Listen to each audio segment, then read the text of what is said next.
দিন, শিশুর 2 বছর বয়স পর্যন্ত। শিশুর 2 বছর বয়সে আমরা 2 দিন আর 550 দিন, 180 দিন হচ্ছে শিশু।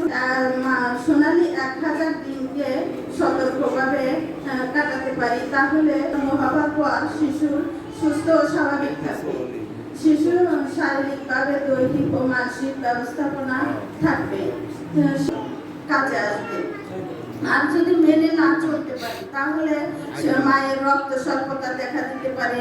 শিশু বিভিন্ন রোগে আক্রান্ত হতে পারে, হাড্ডিসার, গা ফোলা। এছাড়া শিশুর আটকানা, প্রতিবন্ধী, রিকেটস আরো অনেক সমস্যায় আক্রান্ত হতে পারে।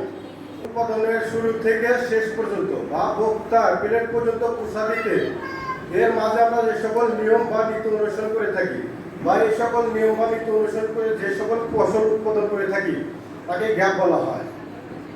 এই গ্যাপেরও কিছু উদ্দেশ্য রয়েছে, যেরকম আপনার নিরাপদ খাদ্য উৎপাদন করা, কীটনাশক কিংবা অতিরিক্ত রাসায়নিক কোনো কিছু দিয়ে আমরা সেই ফসলটাকে নষ্ট করে ফেলবো না, যাতে ভোক্তা কিনে খেলে যা তার লাভের থেকে ক্ষতিটাই বেশি হয়ে থাকবে।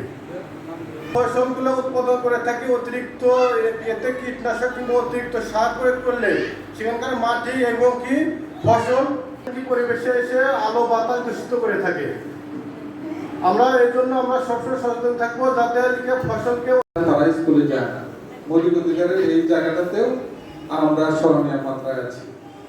আমরা যদি আমাদের সামনে উপস্থিত সাংবাদিক ভাইরা, সেই সাথে যাদের জন্য আজকের এই প্রোগ্রাম সেই কৃষক কিশোরী ভাই বোনেরা, বিশেষ করে এখানে পিএফএস এবং নন পিএফএস যারা